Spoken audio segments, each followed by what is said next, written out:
Tonight, Batman Shadow of the Bat will explain nothing about its villains and you'll goddamn like it that way.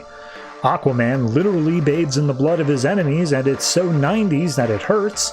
And Supergirl Matrix is a prime example of when the editors are away, Keith Giffen will play.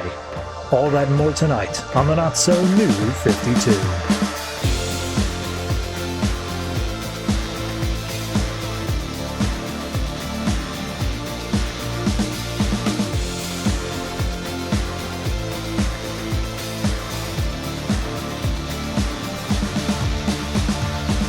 Hello everyone and welcome to episode 193 of the Not So New 52. I am your host and hooray, more Convergence. I am unfortunately finally hitting the wall with Convergence. I knew it would happen.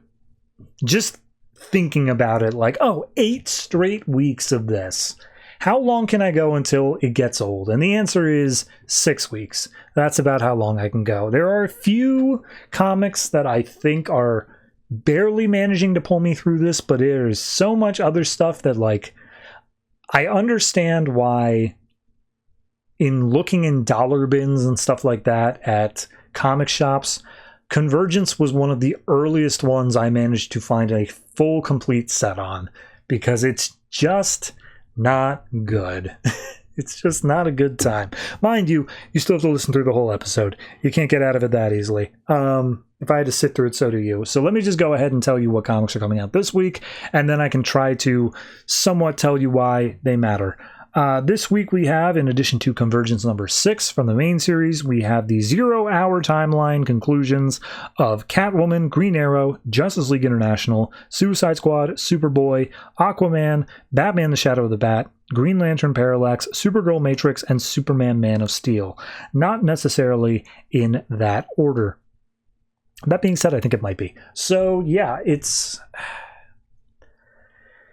If you only listen to one, if I can only convince you to stick around for one of those comics, it's Supergirl Matrix. Not because it's important, not because I think it matters to the core storyline, that would be Green Lantern Parallax.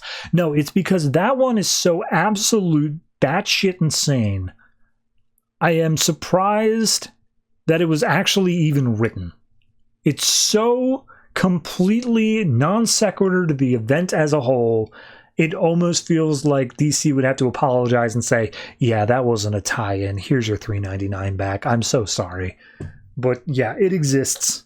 Blame Keith Giffen. And that should give you all the context you need. So yeah, all that's going on this week. Don't really have anything more important to say about that. I will say, I usually save this for the end of the episode, but social media stuff that we're on. If anybody uses Discord, we recently did a very mild overhaul of our Discord. We are working on improving that very frequently. Link is either on screen or in the description. Be sure to check that out because I get lonely and I'd like to be able to say to somebody, hey, I bought New 52 comics, and not be laughed at. It's harder than you think. Anyway, that's going to do it for me. Not for the episode, we're just getting started. But let's go ahead and start off with, of course, the main series, Convergence.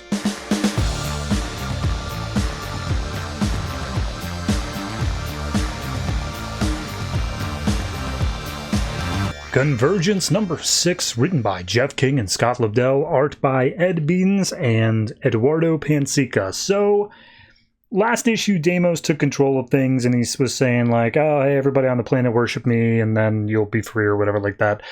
This issue is possibly the most baffling issue of all. Not because of anything that's going on in the story, but because we open up in Earth Zero's universe with the Justice League that we know from the books and such, and apparently the planet of Telos is breaching into Earth Zero.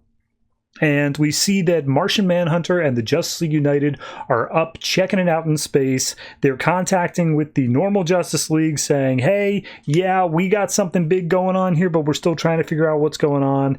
And then in comes Superman, Supergirl. Those are normal. Those are fine.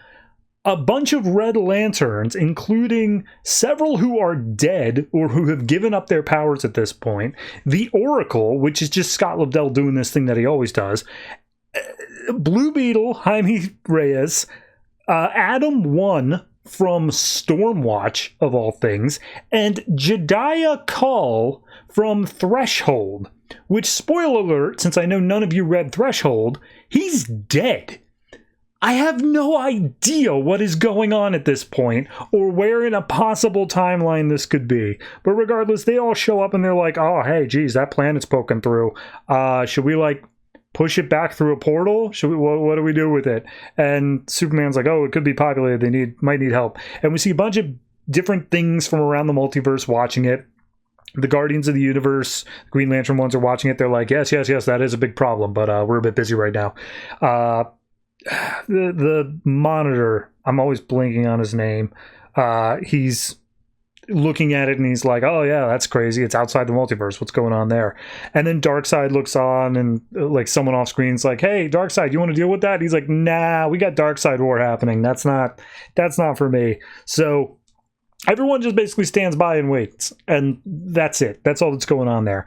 So main story, Deimos says, yeah, all right, I'll give you all an hour to think about it, to consider worshiping me. Just know you will die if you do not pledge. So whatever. And he shuts off the comms, and Yolanda's like, so what are you doing here? You want to rule them? Is that what you're doing? He's like, nah, I'm never going to be able to rule them. Look at them. That's Superman in pretty much every one of the cities. That's never going to happen. She's like, okay, so what are you going to do? And he's like, well, I'm going to kill them all.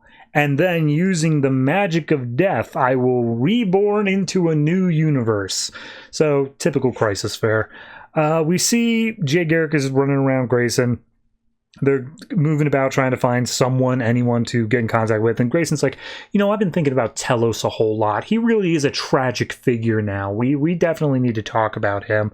But then they come across the Titans of post-crisis continuity, pre-Flashpoint, however you want to call it, who just lost their fight with the extremists.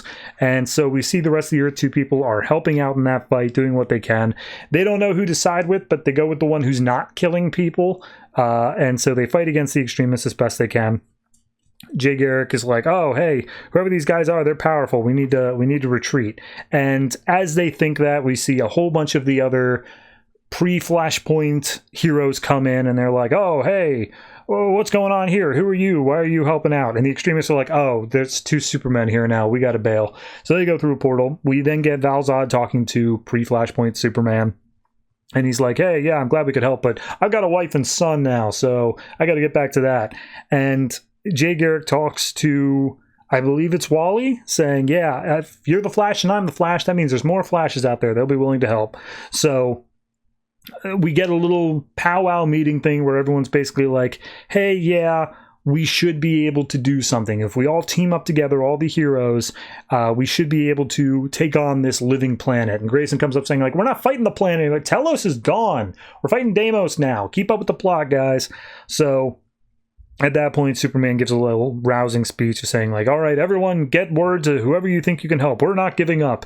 And he turns over to Grayson. He's like, hey, you might be the most important person here. And Dick's like, I'm sorry, I don't even have powers. I don't know what you're talking about. And he's like, I heard you via my super hearing, your conversations with Telos. You got to go talk to him. You got to get him on our side because he is literally still the planet. So go do that. And he's like, what am I supposed to say? He's like, you'll figure it out. Bye. So we see Jay Garrick running around. He meets up with Superboy, a bunch of other people saying like, all right, hey, everyone, let's join the fight. Do what you can. And he ends up running into Flash. And it seems like it's Wally, but then he says, oh, hey, I'm not sure what's going on. Last thing I remember, I was staring down Psycho Pirate, and then I wound it up here. I'm Barry Allen. I'm the one from Crisis on Infinite Earths. So we see Dick Grayson has gone to, I don't know, Stonehenge? It's just Stonehenge. And he's like, hey, Telos, I know you can hear me. You're literally the whole planet. I think we can help each other. I lost my family too, and it's really painful. And Telos comes up and he's like, yeah, I don't really know what I'm feeling right now. Like, to find out I was mind wiped and then programmed into this is weird. Like, I don't even feel the loss because, like, I didn't know them. So I don't know. I don't know how I'm feeling right now. And Grayson's like, oh, well, we have a chance to correct those mistakes. And he's like, okay, what's your plan? And he's like, we're just going to go kick Deimos's ass. And he's like, I like it. We can do that. So, yeah, he says, yes, I will help them all. All the people who were cast aside and forgotten, they will live again. And we just see like Barry and Superman and stuff like that. I don't think he actually does anything here. He just kind of like gets everybody in one place. So we see a whole bunch of heroes from all over are now teaming up. They're all on one side. And they say, oh, okay, you can surrender now. And they're surrounding Deimos. And he's like, you think I'm outnumbered, but check this out. And he uses his magic and he ends up summoning not all villains, but all of the ones who are the opponents in the books. So, like, you know, you get a Flashpoint version of Captain Marvel. You get Crime Syndicate. Well, okay, they're villains. Kingdom Come Superman's there. A bunch of those like that. And he's like, ha ha ha, kill them, my league. Kill them and take this world for our own. And that's where we leave off. Okay. The back end of the story really is like just padding. Like, it doesn't even matter. It's just Telos is on their side and they're now launching this fight against Deimos, which they were already doing. They were already going to fight against Deimos. My main concern here is who the hell is falling asleep in the editor's office? Because they specifically say, Supergirl, I know that you were teamed up with the Red Lanterns, but you're not anymore. So that puts a specific timeline point where Supergirl's out of the Red Lanterns. However, it also shows Zilius Zox and I'm blanking on his name, Scalix, that's it, both alive. Which I'm pretty sure did not, like, Supergirl, like, that's a very narrow window. Supergirl left, and then they were absolutely, like, dead, like, 2 or 3 issues later. And then on top of that, Jediah Call has been dead since 2013, I think? Like, what are they doing? Why are they bringing these people? And don't even get me started on Adam 1. I'm pretty sure that he was dead in, like, issue 12 of Stormwatch, if even. Probably issue, like, 3. It's a mess. I don't know what they're doing. And of course, having the Oracle show up and they point out like, oh yeah, he just kind of sits around and watches. No big deal. Like, that's just Scott Lobdell. The fact that he has a co-writing credit on this and Oracle shows up is like peanut butter and jelly at that point. That's just, clearly that's going to happen. I was frustrated reading this one. And that's more so of, they're trying to make it feel like it matters. They're trying to say like, oh no, this isn't this thing that's happening over there that doesn't impact the main books. Here's how it impacts the main books. And then they immediately set it so that it is absolutely impossible. And maybe you think I'm nitpicking continuity here, but no. Like, it's so... You had an entire month here where everything was lined up. And if you wanted to set it further back, if you wanted to say like, well, I don't want like Superman to be depowered or have a solar flare or whatever, fine, don't. But like you've thrown in characters that have specifically made this impossible. And all it would take is a single wiki page to read, oh, hey, wait a minute, that guy died forever ago. 3.5. Not a fan.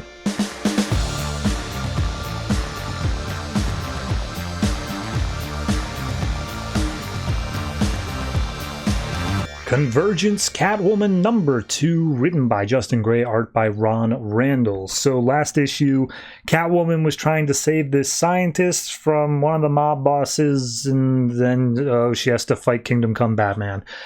This issue just picks up with Kingdom Come Batman showing up.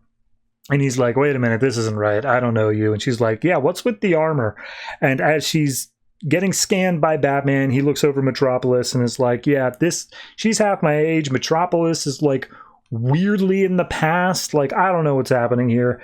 A bunch of the inner gang members come out and they start shooting at Batman, Catwoman, and the scientist. So Batman leaps in, starts fighting against them. Catwoman makes the escape to save the scientist. And we see Batman is on some sort of call to, I think it's an AI version of Alfred. And he's like asking Alfred like, oh, what is this city? Why is it so weird? And he's just, I don't know. I'm on the same planet you are, bro. I don't know what's happening. He's like, fine, I'll do it myself. So he punches out all the guys. Catwoman sends the scientist on her way and is just like, I gotta go back and deal with whatever that Batman thing is. Tell everyone that I will protect Metropolis. So as Batman comes swooping down again, she throws an EMP grenade, manages to fry the electronics in his suit, and he comes crashing down not only onto the rooftop of the building, but continues to skid his way off the edge of the building down to the pavement below.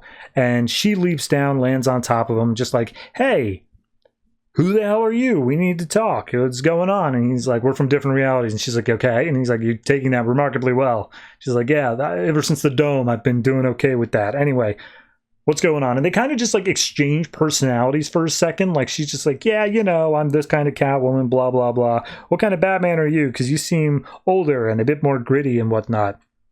And he's like, you have no idea what I've been through. So he starts getting up, his system is rebooting, and as he gets up, he's like, yeah, look, I don't plan on fighting you. I don't take orders from anybody, especially not big voices in the sky. I just wanted to see what was going on here. So she's like, oh, okay, well, if that's the case, why don't we work together and we can go punch whatever that big voice was in the face? And he's like, that seems pretty optimistic to me. I don't think we're going to get that. And at that point, a bunch of gang members show up, the inner gang, along with Mannheim, the leader. And he's just like, Catwoman, believe it or not, we're here to help you because we don't like your odds of trying to take down Batman, so we're going to provide firepower to assist, tipping the scales in your favor. And she's like, I don't like that idea. And he's just like, well, too bad. And they start firing at Batman and Catwoman because it doesn't matter to them. So he blocks it with his cape and then does a... I don't even know how to describe it. There's a bunch of bat symbols on his cape that he turns into a flashbang that they are able to use for the element of surprise to leap through the firefight. And he's like, yeah, it's only going to last for a second, so move quick. Mannheim throws a punch that smashes Batman through a wall. Catwoman gets a few slashes on his face, but he just tanks it. Like, he's just standing there the whole time. And she's like, why are you just standing there and smiling? And he's like, because we got some apocalyptic tech. It makes me indestructible. We made this jacket out of it, and I'm, like, super strong and whatnot now. So people in this town need a real champion. So he backhands Catwoman. Batman comes up, continues to fight, but obviously he is outmatched by a man who is powered by apocalyptic tech. But it is basically just like, I don't know the best way to describe it. Not really a jacket. It's a bunch of stickers that are spread out like a Brainiac looking pattern all over his body. And he's like, oh yes, I've got incredible strength. I'm going to break every bone in your body. I only wish it wasn't this old dried up version of Batman. And he rips off Batman's armor so that his chest is exposed. And that's where Catwoman swoops in and says, hey, dummy, your power source is on the back. And she just rips that off and his suit falls to pieces. And he's immediately taken out by Batman. Like, not even a question. So Catwoman's like, hey, you know, in any reality, we make a pretty good team. And he's like, nah, that's, you're speaking too soon, not my reality. And she's like, am I a bitch? Like, am I a bitch in your reality? What's going on over there? But before anything else can happen, we see a whole bunch of civilians have now emerged from their houses. And they're like, Catwoman, get back. You heard the big voice. We got to kill Batman. That's the only way our society gets to live. And she's like, no, don't do that. You guys, that's a bad idea. And Batman's like, yeah, it's a really bad idea. Don't do that. And so they're like, well, but we don't want to die. Please, I have children. Think of our city. And they do the little thing of like, look, there are good people over in that city too. I'm trying to protect them, but like, we can set down our guns and we can work together and go after the big voice in the sky. What do you say? And they seemingly start to give into it a little bit, saying like, oh yeah, we can't live in fear. When all of a sudden there's an earthquake, everything starts shaking, and in the chaos of the earthquake, someone gets panicked and shoots, and it goes straight for Batman, but Catwoman jumps in the way and takes the bullet. And the guy, you know, he's apologetic. He's like, oh, I didn't mean to, but Batman's cradling Catwoman, and he's just like, you need to get to a doctor now. And she's like, I can't save Metropolis, but you're Batman. You can save both cities. You can figure out how to do it. You got to promise me. And he's like, I don't think it works like that, but I promise you I will try. And that's where it ends. 0 Hour Catwoman is dead. The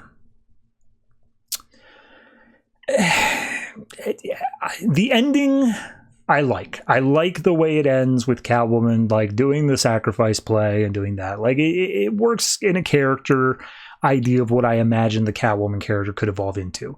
I don't think the rest of the issue really earns that. If they did a thing where it was like Catwoman being selfish and then making this play, or like leaning into the idea of Batman who, like, you know, he absolutely is trying to just save a city, but then he sees her sacrifice and change. I don't know. It just feels like everything else in there was leading up to the idea that all of these books do, which is, hey, let's team up because we're two groups of heroes and there's no reason we should fight. And then it just did this pivot into randomly a sacrifice place. So it's a little weird for me, but I think I still slightly like it more than I dislike it. It's not by much, though.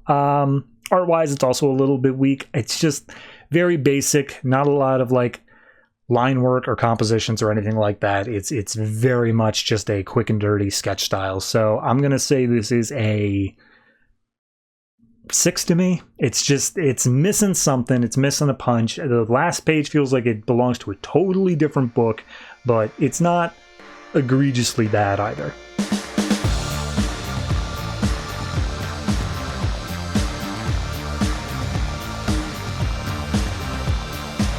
Convergence Green Arrow number 2, written by Christy, Marx, art by Rags Morales. So last issue we had Oliver Queen meeting up with his long-lost and unknown to him son, Connor Hawke, and then when the domes came down, they were told they had to fight, and they got teleported next to, seemingly, Black Canary and a mystery woman who said, "Dad?"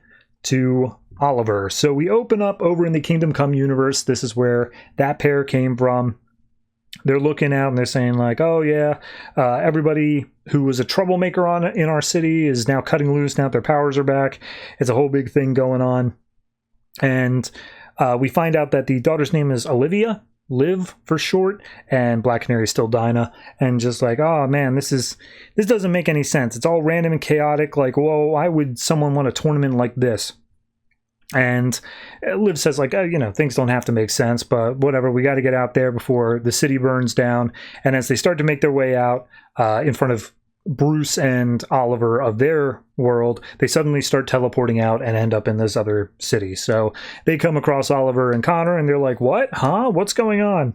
And we get a few pages of just basically, like, dealing with the fact that they are from a further in the timeline universe. So as they look at Oliver, they're like, oh my god, you look so young, you haven't lost your hair yet. And Oliver's like, wait a minute, I lose my hair also? We have a daughter? And Dinah's like, no, I have a daughter with the Oliver from my world. I don't know what's going on in your world, man. That's a you thing. And that's when Connor chimes in saying like, hey, Olivia, I'm your brother, your half brother, I guess. And Dinah's like, excuse me, Oliver, maybe you want to explain why you have this son who I am clearly not the mother of in our universe, just based off skin tone alone. And he's like, yeah, that's a long story. I don't think we really need to get into that. So at that point, Dinah just buckles down saying like, look, whatever brought us here, it's immensely powerful. It can reach across time and space. We got to deal with this together and figure out what the four of us are doing together right now. And she points up to a big building and says, that's our vantage point. That's the highest point. We got to get up there. So they start walking around and they come to realize this looks like Metropolis, but it's unfamiliar to both of them and it's completely empty. There is not another living soul around. And as they think about that more and more, they're like, okay, it seems like this is the arena. It seems like this is the place where we are going to have to fight. We just have to figure out who the opponents are to start with. Because they still think they're on the same side. They're teasing it, but they're still like, oh yeah, no, we're all part of a family. We'll never fight. So we have Olivia and Connor talking a little bit as well, saying like, oh yeah, I always wanted a brother. That'd be great. Cool. Awesome. So they make their way up to the top of the building and they look out. They see that it is completely separated from not only the rest of Telos as like its own separate city, it's also floating in midair. So they're like, yeah, all right, that's it. That's what's going on there. And Oliver starts making plans to get out of the city, but Dinah's like, and do what? It's desert for like hundreds of miles around. There's nothing we can do. Look, we need to stare this in the face. We know there's nobody else in the city, but we know we have to fight somebody. I think we have to fight each other. And immediately Liv and Connor are just like, no, we're family now. That's what we do. And Connor goes all metaphysical of like, we transcend the boundaries of love and space. And Liv's just like, also, I don't want to listen to the big voice in the sky. I'm a rebel like that. And they say, okay, hey, look, we'll find another way. And then Telos's voice comes in from the heavens and says, no, you're gonna do it, because check this out. Here's another 2 places that refuse to fight. I straight up killed them. They're all dead. And he's just like, all right, well, that's a little bit concerning. So Dinah and Liv split up to one side just to talk and be like, look, okay, let's figure this out. Oliver and Connor go to the other side. And she's just like, look, our metropolis is at a crisis point. We can't lose that now. You know what we have to do. So Dinah turns around and just starts blaring out Canary Cry. Oliver fires off a gas arrow instinctively, and Connor's like, no, Dad. Turns out it's enough to like tear them up, fry vocal cords, stuff like that, while they make an escape. So Connor is running away. It's just like, oh, we can't evade them for long. They've got all this technology and they're so much futuristic than us. And he's like, yeah, I know.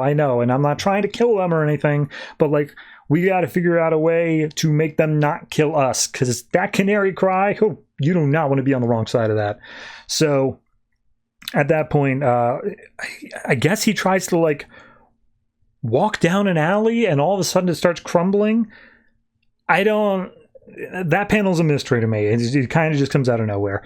But as Dinah and Liv start recovering, they start saying like, yeah, no, I hate this. I don't want to fight. I don't want to do anything, but we have to do it. This is just another battle in our long war because the Kingdom Come universe sucks so much. And she's just like, look, we don't have to kill them, right, Mom? We can just beat them. And he's like, yeah, I hope that's good enough. So they start talking about Liv, saying that she didn't inherit the Canary Cry. They mentioned that earlier to Oliver, but they start hinting at like, how's your throat? Do you think you can do it when the time comes? And she's like, yeah, it should be fine. So at that point, they just stand out in the middle of the street. Connor's throwing flares, hoping that like any sort of heat signature tech they've got going on could be fooled. And Oliver's like, that's not going to work. They're smarter than that. And he's like, well, I mean, you got to try, whatever. And Oliver basically says, look, we got to split up. It's the only way we got a chance to. They work together very well. We're new to each other. We got to split them up. And Connor says, no, Dad, no matter what happens, I'm staying with you. And Oliver says, I hope that I can deserve the trust of a son like you. And they have a little moment, and as they turn a corner, they see Liv and Dinah just standing there. They fire off some arrows at them, and turns out it's just holograms. Liv is projecting from a nearby street corner, and Dinah comes down, starts fighting Oliver, punching him around, just being like, oh, are you any better at hand-to-hand combat than my Oliver? Poom, nope. So at that point, Connor and Liv start fighting. And Connor's still saying, like, there's a choice. We don't have to do this. And she's like, no, we have to.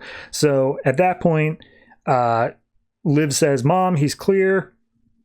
She manages to throw Oliver into Connor, and then she uses her special power, which apparently is not a Canary Cry, but it is a special whistle that will paralyze all of the opponents for a couple of minutes. So that's enough for them to be beaten in their eyes, and so they yell up to the skies like, hey, big Telos guy, we beat them. Teleport us back. Take us out of this hell world. And so everyone gets teleported back to their respective universe. We see Oliver and Connor eventually shake off the paralyzation. As soon as they get up, there's an earthquake, and they're like, what the hell was that? And it's like, I don't know. Something's different now, though. Something's going on. And they literally just immediately like, whatever. Hey, I'm happy you're my dad. And Oliver goes, and I'm happy to have a son like you, son. Whether we're alive for just 5 minutes or 58 years, I'm sticking with you. And yeah, it's about family, and that's what makes it important.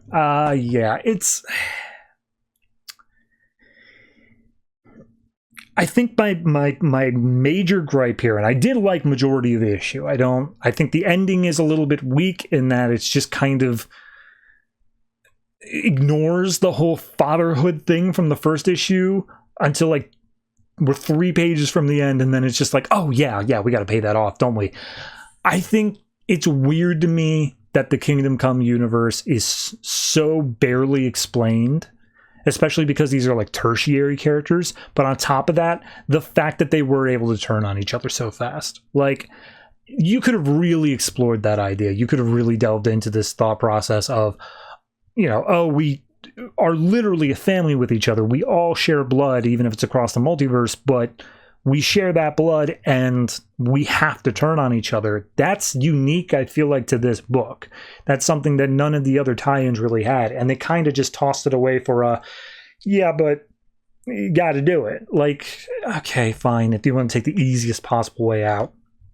Writing, like dialogue-wise, it's fine. Writing explanation-wise, it's fine. It's just that little bit of characterization that I wish was further delved into. So I'm going to say this one is I'll say 7. That's kind of where it's sitting for me mentally. I think as a group, the Green Arrow one is not that impressive, but the second one's fine enough for what it is.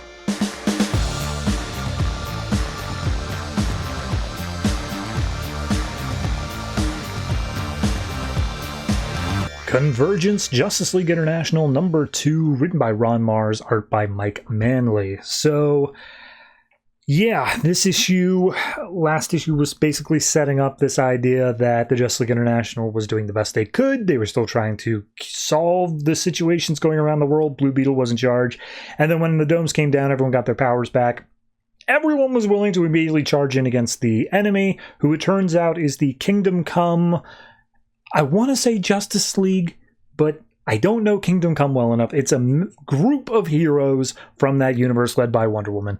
So we open up this issue with Shazam from that universe talking to Wonder Woman saying like, hey, we came here to win. We got to do that. And she's just like, look, I'm going to go talk to him first. I want to see what's up. I'm not expecting them to surrender, but let's see what's going on. So they leap over. Blue Beetle is basically saying the same to his group of like, there's always another way. We have to see if we can talk some sense into them. Let's go. So they meet up in a neutral middle ground.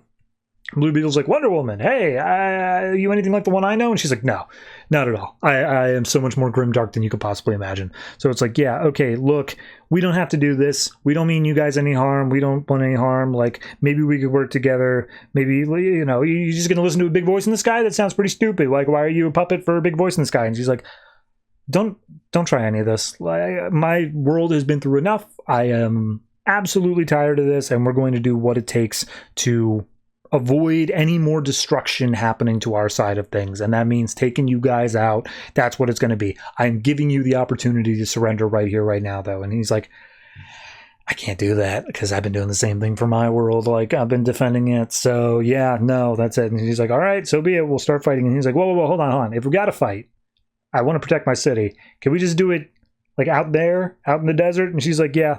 All right, I'm cool with that. We can do that. Meet out there whenever you're ready. And he's just like, oh, whenever I'm ready. That's so nice of you. So she goes back and reports saying, like, they didn't surrender. We're going to go fight out there, and we're going to kick their asses.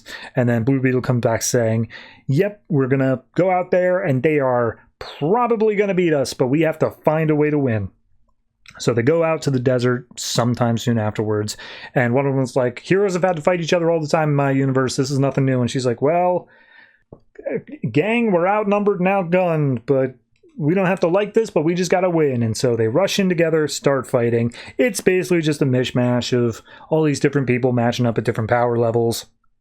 I won't get too much into the specifics there, but apparently Wonder Woman and Blue Beetle are kind of just going back against each other, where Wonder Woman's saying like, oh, we will not allow these dark times to consume us, even if it means we must do more dark things. And Blue Beetle's basically like, yeah, you're doom and gloom. You think it gives you a reason or an excuse, but nah, that ain't right. You got to look at the bright side of things. And Wonder Woman just grabs him by the throat and throws him like clear across the battlefield. And that's where their version, the Kingdom Come version of Blue Beetle, comes up to Ted and is like, hey man, I'm you, or like the close enough version of you. And Ted's like, cool, are we gonna fight? And he's like, nah, I don't want to do this. I wanted to get out of that whole thing. I just walked away from the whole fight. And so they start talking to each other about like, okay, we can team up, we can try to go down, take out Telos, let's see if we can end this together.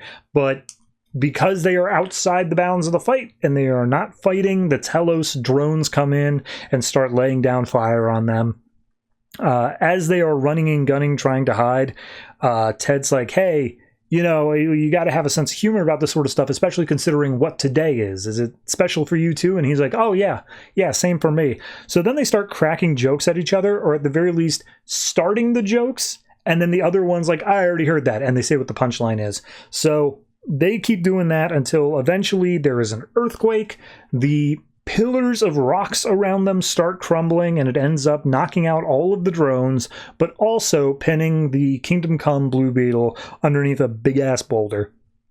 And our Ted's like, hey, man, you doing okay? And he's like, not really doing so hot, man. I really want to get out from under this boulder. So Ted tries to push it. He can't budge it at all. And he grabs one of the mechanical arms of the drones and uses it as a wedge to lift up the boulder and says, all right, cool, we got you out. Can you walk? And he's like, I can limp. So they make their way back to the main part of the battlefield. When the Blue Beetles return, Kingdom Come universe has wiped the floor with the Justice League International. Like, he comes back and he's like, how did this happen? And Wonder Woman's like, I told you this would happen. We are so hopelessly more powerful than you guys are. So we won. Your team's just unconscious. Don't worry about it. They'll be fine. But yeah, we're gonna go now. So at that point, Blue Beetle, they pass him off to the Kingdom Come thing, and their Blue Beetle's just like, hey, Ted, I owe you one, and try to enjoy today if you really think you can. And so Shazam teleports them all back to the main area.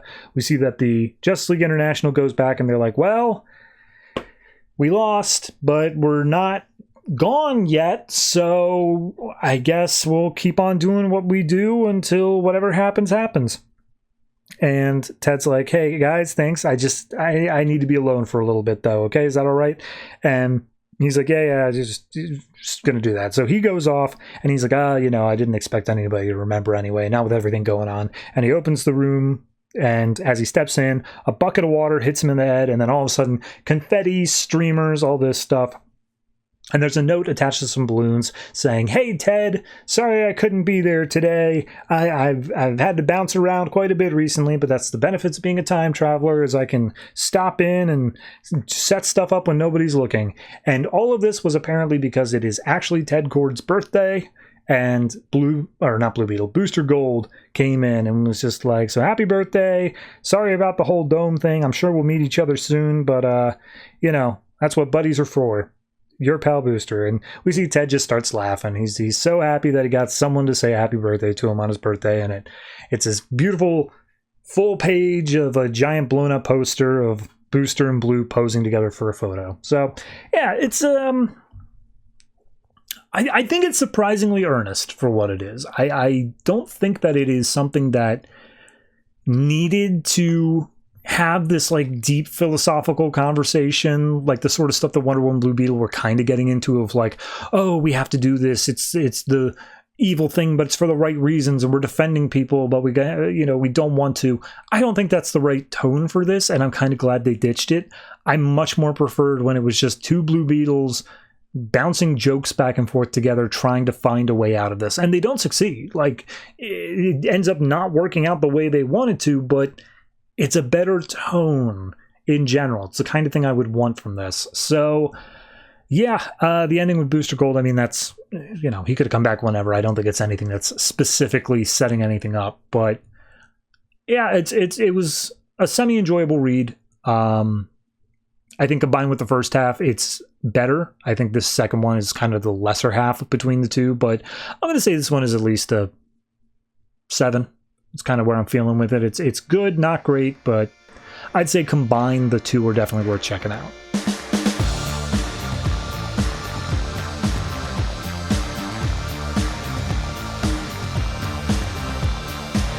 Convergence, Suicide Squad number 2, written by Frank Tieri, art by Tom Mandrake. So last issue was basically the getting the call and then setting up the team, where we get your standard Suicide Squad members. We get some extra muscle in the form of like Bane and who are the other ones there? Bane, Deathstroke, and Black Manta.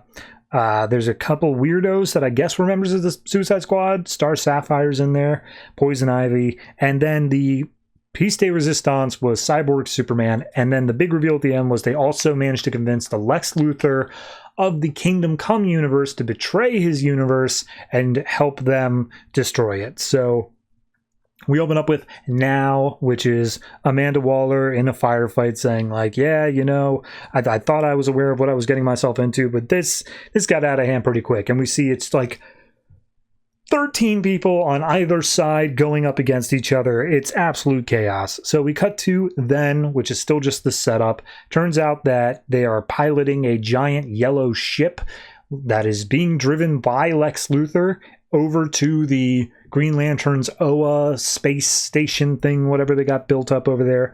Deadshot and Deathstroke are fighting each other because, I don't know, it's a dick measuring contest. I don't know what more you want out of it.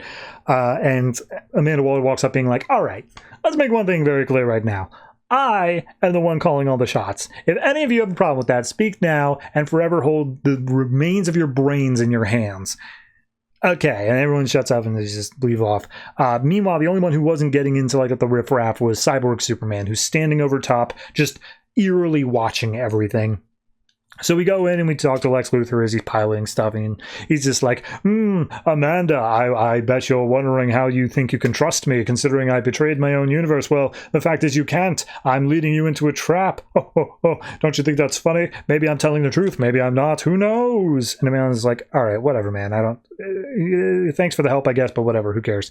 So at that point, they managed to crash the yellow ship because Lex Luthor has a Sinestro ring into the big green, I don't even know what to call it, watchtower that Green Lantern has made.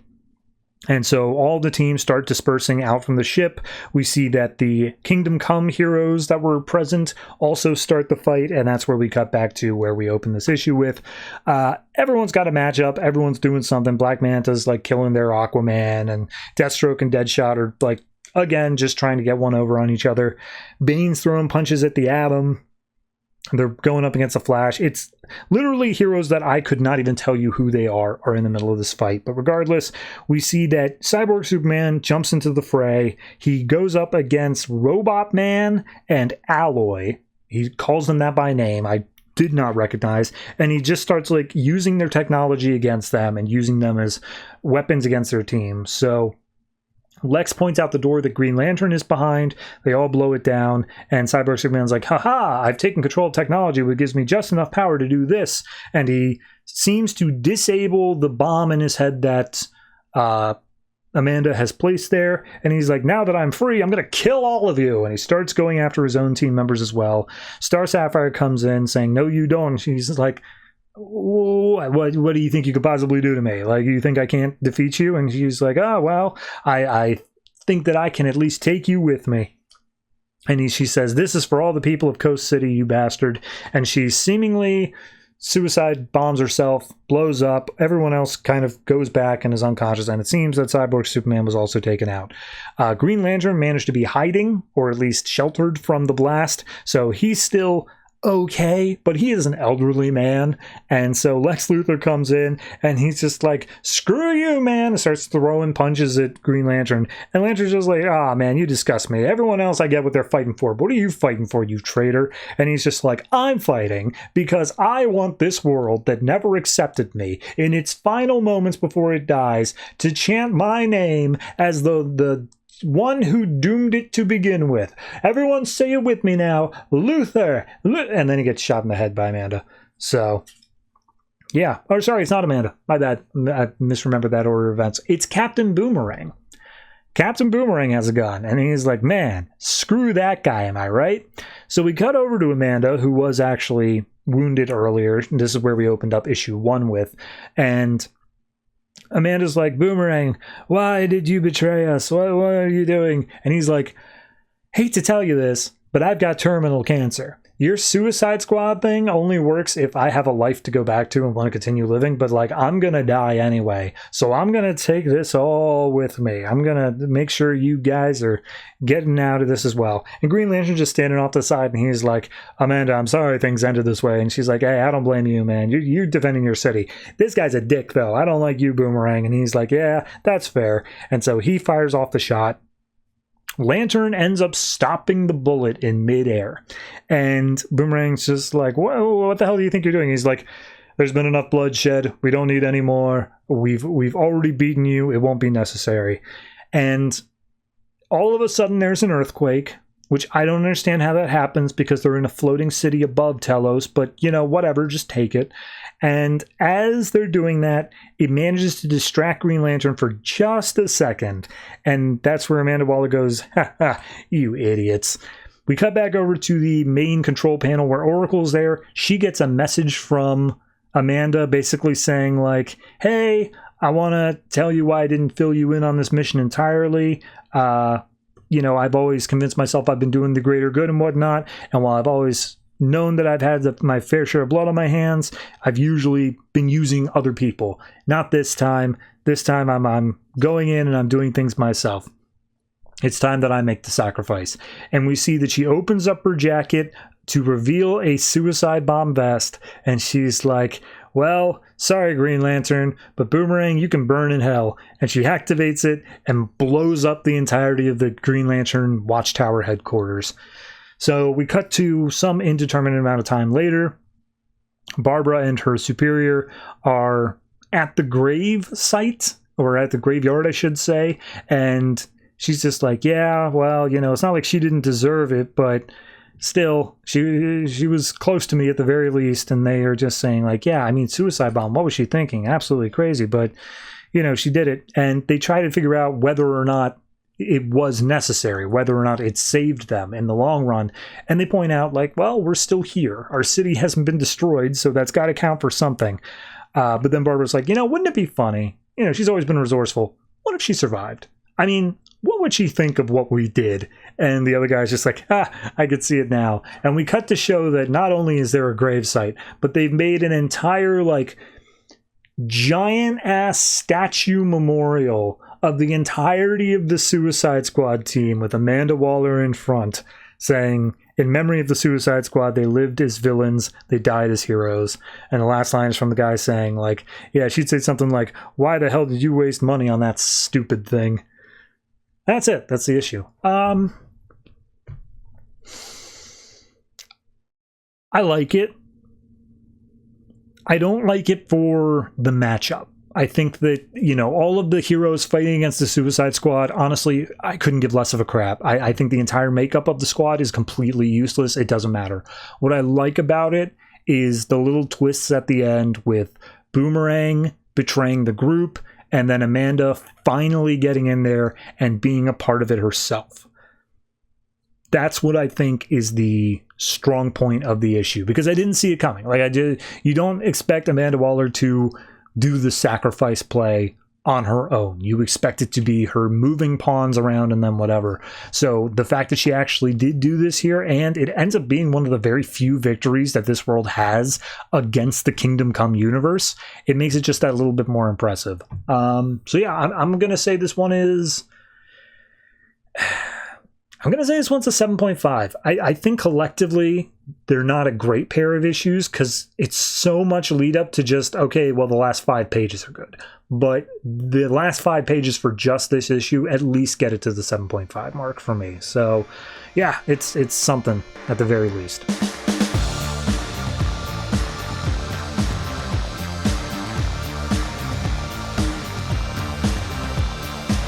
Convergence Superman #2, written by Fabian Nicieza, art by Karl Moline. So last issue, we had Superboy spending most of the issue just lamenting the loss of his powers.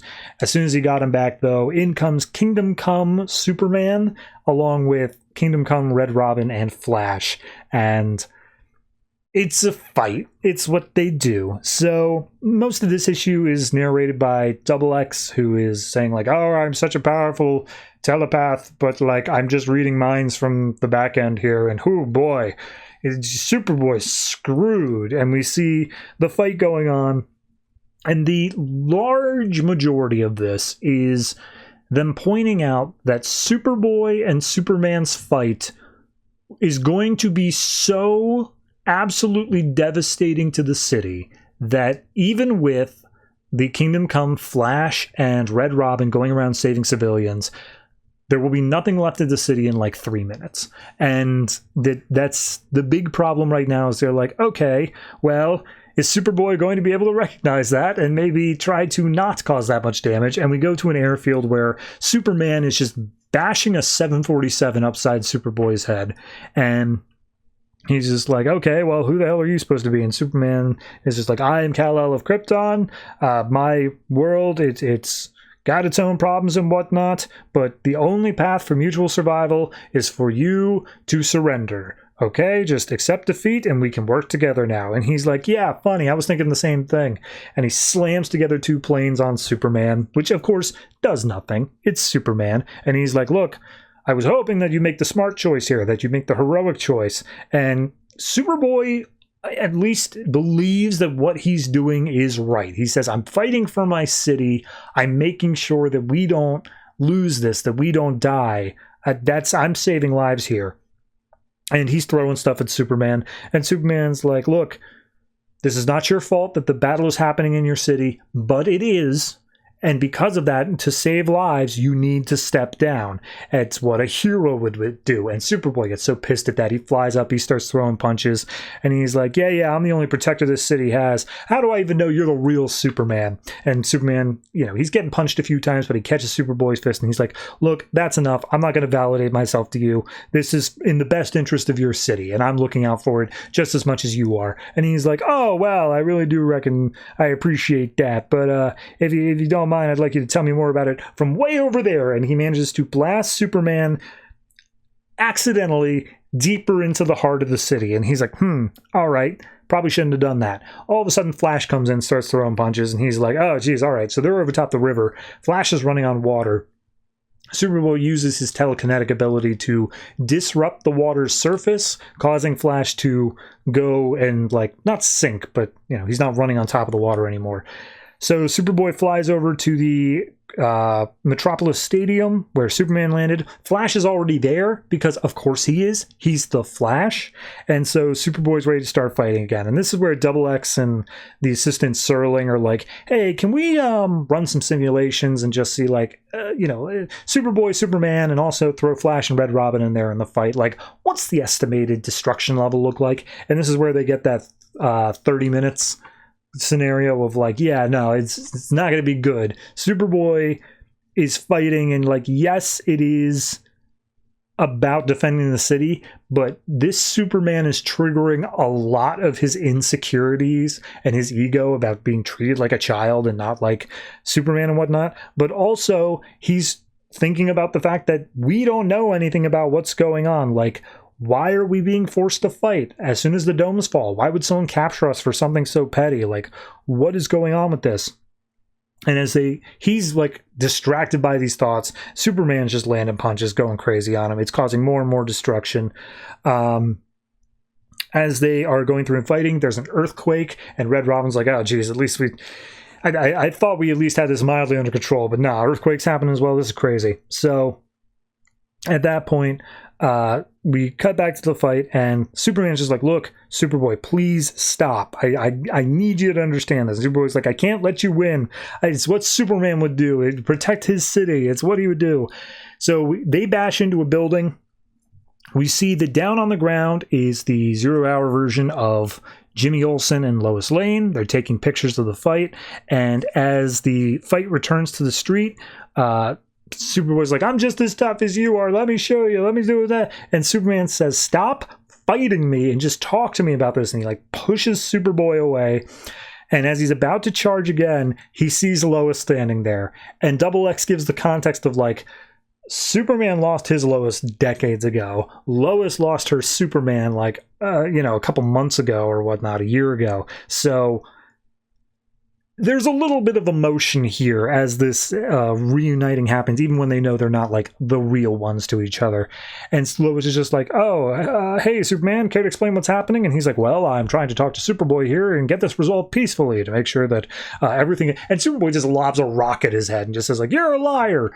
And one of the rocks bounces off Superman's head into Lois Lane's head, knocking her out. She's got blood on her forehead, and Superman freaks. He's just like, oh god, we have to get her an ambulance. I can fly her there faster. In fact, you know what? Flash, get in here. Come take Lois, take her to a hospital.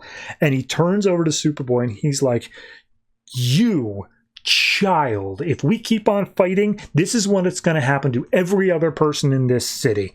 All right, we are done. This is done now. And Superboy's just like, but I'm the city's protector. I don't know who's doing this, whatever that. So why aren't you surrendering? Why aren't you the one who's giving up? And Red Robin chimes in. He's up on like a windowsill somewhere saying like, that's because we don't know. Nobody knows what's going on here, but we have a better chance of figuring this all out and stopping it than you do. And Double X goes into his mind and says like, hey, maybe ask yourself what Superman would do in this situation. And we see Superboy considering it, and he's just like, do I have to die? Do you have to kill me for this to work? And Superman's like, I'm not going to murder you, but I do need to get one step closer to whoever's in charge of all this dome stuff. So I'm just going to knock you out, okay? And Superboy's like, it's probably going to take you like 3 punches. And Superman winds back, delivers a punch that has, according to Double X, enough power to move a planet in it. And Superboy's out. He's down on the ground. He's completely out of this. So with Superboy out of the fight, Red Robin comes in and he's just like, well, we're all still breathing. He's just a kid. Like, he's just trying to figure this stuff out. And Superman's like, yeah, well, we were all younger once, and I would have expected nothing less than a hero who calls himself Superman. And we zoom in on the S as we end that. So I think it's good. I think it's a solid issue. I really think that there is something to be said here. I was very impressed with the idea of matching Kingdom Come Superman up with this version of Superboy, because what I know of both of them is that they hate the concept of each other. Like, Superboy hates the idea of like this Superman that he could never possibly live up to the ideal to, and Superman hates these kids who are from the 90s and are all going crazy and using their powers recklessly, and it's just a perfect matchup. And I think that this back issue does that justice. My only want is that we actually did get a bit into the more philosophical aspect of it and have Superboy do a bit. I wouldn't even say he needs to be introspective, but just start breaking down a bit more. Like, he keeps on right up to the end saying like, I'm the city's protector, I'm that. And it's Double X who has to come in and say like, oh, but here's how he's actually feeling. Like, no, have him show emotional vulnerability. That's the only, when we get to that final thing where he comes to realize like Superman would surrender and he thinks like, do I have to die? Like, the fact that he's considering like, I'm willing to die for this. That's what's going on. That's the moment I wanted like 3 pages earlier. Really just stretch that out, really make it work. But for what it is, it's a great issue. So I'm going to say this one is a solid, I'm going to say 8.5. I think I'm honestly up there with this. These 2 issues, while the first half of the first one was not great, has been really good as a pairing. I think that it's a very good look for anyone who's into either of these characters. So yeah, 8.5.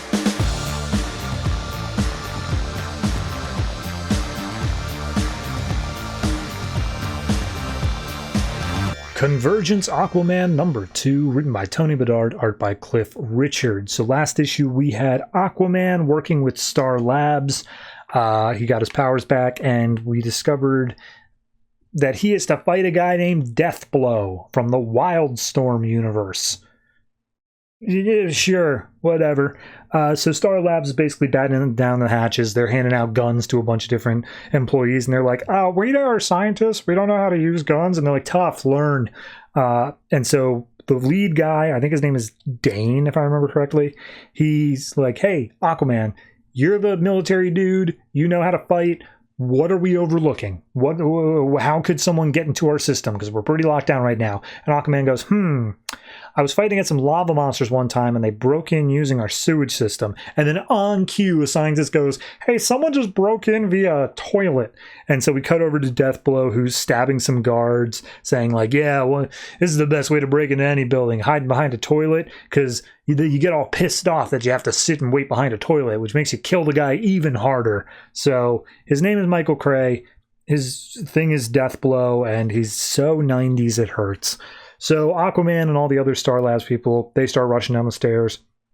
And Aquaman's like, hey, scientists, I know you're worried, but you're with a Justice Leaguer now. Back me up, and I'll get you all through this. And everyone's like, all right, I'm feeling pretty good about it. gunshot to the head. Guy's dead.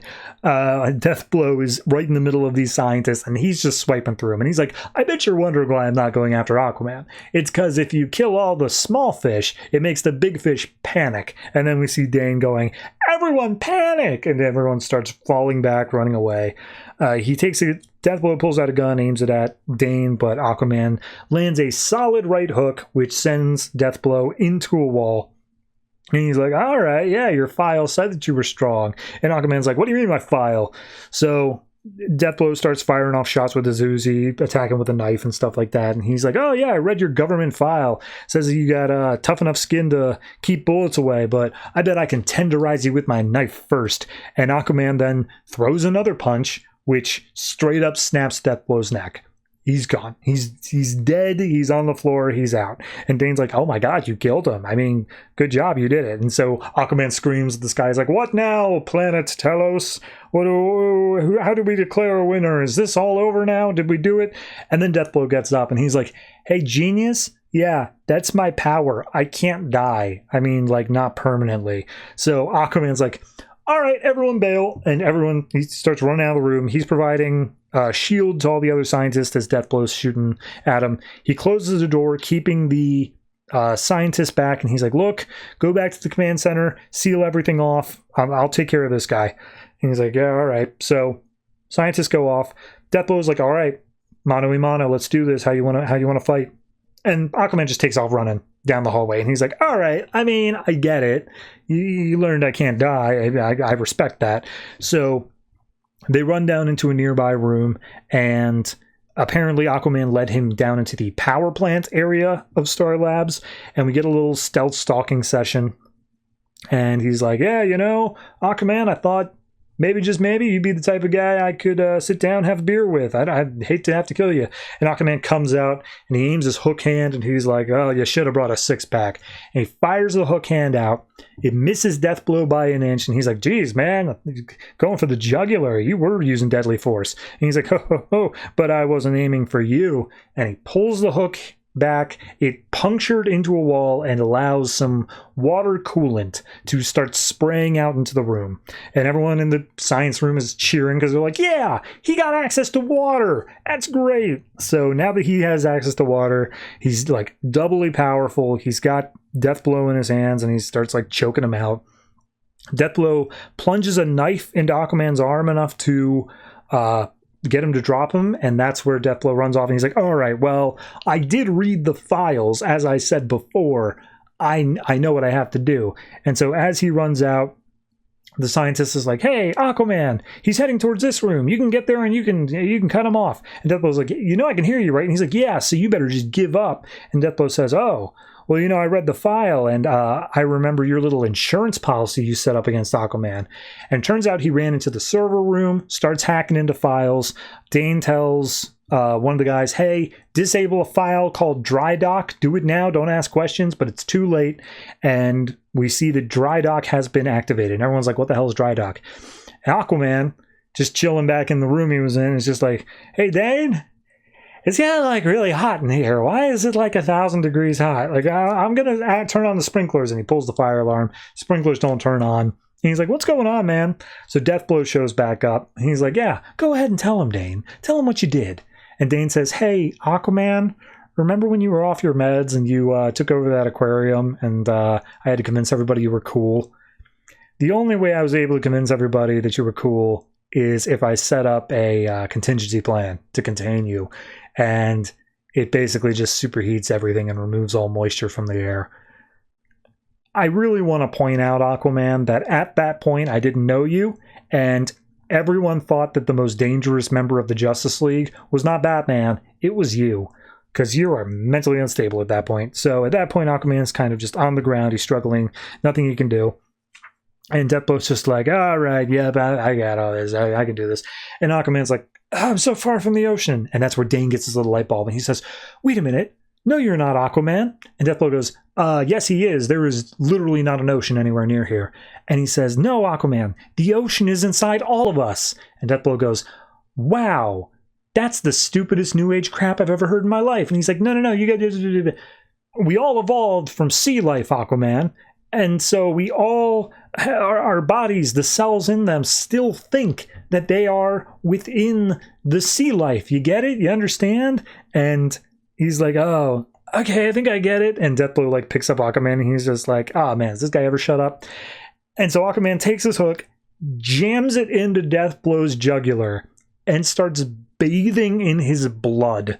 And we see that continues on with just stab after stab after stab. And he's like, if this was anybody else, I'd feel bad. But you said you can't die. So, and then we see 20 minutes pass as the scientists are just watching on horrified. And Dane's like, yeah, no, that was the point. The blood in the human body is meant to replicate seawater for our cells. It's the idea of being able to deliver them liquid and such. It's the same sort of consistency. And Aquaman comes in and he's just covered in blood. And he's like, thanks for the tip, man. This is disgusting and I hate it, but thanks. And he's like, look, I'm sorry about the dehydrator. He's like, nah, don't worry about it. You were there when it mattered. So they defeated Deathblow. He's lost enough blood that he's actually going to be out for a little bit. However, they look on a screen and they look over at the Wildstorm City and it's just evaporating into dust. Like, they defeated Deathblow so thoroughly that Telos is like, yeah, let's not keep that one around. And so there goes Deathblow in the real world as well. And then all of a sudden there's an earthquake and everyone's like, geez, what's going on? Is the planet stable? What's going on? And as it goes out, Aquaman's like, all right, everybody, let's go see if we have to defend our city from everything else. If there's anything else going on there, I know that I can stand by you guys as well, because I'm not alone. You guys have got my back, and whatever comes, we'll be ready. So yeah, nothing else comes. It's literally nothing happening. But yeah, it's the most 90s thing I've read in a long, long time. It's you got this version specifically of Aquaman, very 90s, and then Deathblow, who's got all the straps and all the pockets, and it's like, yep, this is just peak 90s. And it's so edgy with the you gotta bathe in his blood Aquaman. At a certain point, it did feel like it was practically in parody territory, and I think that's kind of what saves it in my mind, where it feels so outlandishly over the top that it doesn't feel like I can really be that angry at how stereotypical it is. So yeah, I'm gonna say this one is probably I'll say 7. Yeah, I think art-wise it definitely gets there. I really like the art style on this.